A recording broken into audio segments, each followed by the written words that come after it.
લોકસભાની ચૂંટણી અંતિમ તબક્કા તરફ આગળ વધી રહી છે। 5 તબક્કાનું મતદાન પૂર્ણ થયા બાદ આજે શનિવારે છઠ્ઠા તબક્કાનું મતદાન યોજાઈ રહ્યું છે, જેમાં 6 રાજ્યો અને 2 કેન્દ્રશાસિત પ્રદેશો સહિત કુલ 59 બેઠકો પર મતદાન યોજાવાનું છે, જેમાં દિલ્હીની તમામ બેઠકો ઉપરાંત તેના સિવાય અન્ય રાજ્યોની બેઠકોનો પણ સમાવેશ થાય છે।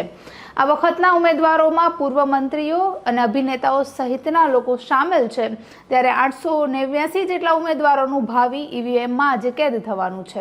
નમસ્કાર, ટકાટક મીડિયામાં આપની સાથે હું છું જાનવી।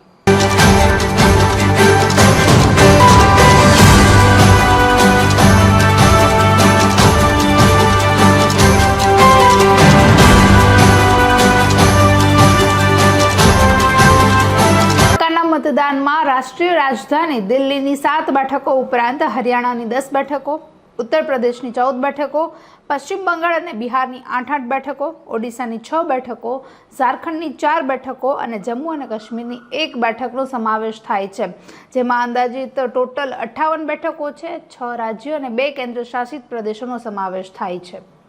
લોકસભાની ચૂંટણી ઉપરાંત વિધાનસભાની પણ પેટા ચૂંટણી યોજાવાની છે। આવી રીતે કુલ 58 બેઠકો પર 889 ઉમેદવારો મેદાને છે, જેમાં 3 પૂર્વ મંત્રીઓ, 3 કેન્દ્રીય મંત્રીઓ સહિત અભિનેત્રી કંગના રનૌતનો પણ સમાવેશ થાય છે।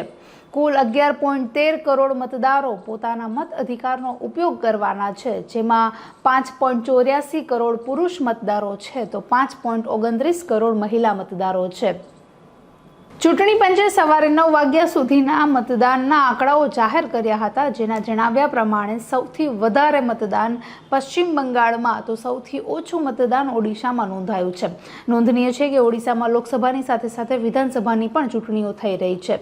વાત કરીએ ટકાવારીની તો બિહાર રાજ્યમાં 9.66% મતદાન થયું છે, હરિયાણામાં 8.31, જમ્મુ અને કાશ્મીરમાં 8.89, ઝારખંડમાં 11.74, દિલ્હીમાં 8.94, ઓડિશામાં 7.43, યુપીમાં 12.33%, તો પશ્ચિમ બંગાળમાં સૌથી વધારે 16.54% જેટલું મતદાન સવારે 9 વાગ્યા સુધીમાં થયું છે। સામાન્ય મતદારોની વચ્ચે જ ઊભા રહીને ઘણા બધા દિગ્ગજ નેતાઓએ પણ આ વખતે મતદાન કર્યું છે, જેમાં કોંગ્રેસના અધ્યક્ષ રાહુલ ગાંધી સોનિયા ગાંધી સાથે જોવા મળ્યા હતા, તો કોંગ્રેસના સ્ટાર પ્રચારક પ્રિયંકા ગાંધી પણ મતદાન કરતા જોવા મળ્યા હતા। સાથે જ દેશના રાષ્ટ્રપતિ દ્રૌપદી મુર્મુ અને ઉપરાષ્ટ્રપતિ ધનખડે પણ મતદાન કર્યું હતું। ઉપરાંત જાણીતા ક્રિકેટર ગૌતમ ગંભીર પણ મતદાન કરતા જોવા મળ્યા હતા અને લોકોનો ઉત્સાહ છે તે ભારે સખત ગરમીની વચ્ચે પણ મતદાન માટે યથાવત રહ્યો હતો। મતદાન મથકો પર લાંબી હરોળો લાગી હતી। અંદાજિત આ વખતના છઠ્ઠા તબક્કામાં 11.83 લાખ જેટલા મતદાન મથકો છે, જેના પર મત અધિકારીઓ જે છે તે લોકોને સુવ્યવસ્થિત કરવામાં આવ્યા છે। ઓડિશાથી સુંદર દ્રશ્યો સામે આવ્યા હતા। ઓડિશાના પુરી બીચ પર 500 કિલો કેરીથી જે સેન્ડ આર્ટિસ્ટ જાણીતા છે ખૂબ જ સુદર્શન પટનાયક, તેઓએ મતદાન જાગૃતિ માટે ખૂબ સરસ ચિત્ર તૈયાર કર્યું હતું, જેનાથી લોકો પ્રેરિત થાય અને વોટિંગ કરવા માટે જાય। તો આ પ્રકારના જે દ્રશ્યો છે તે છઠ્ઠા તબક્કાના મતદાનમાં અત્યાર સુધી સામે આવી રહ્યા છે।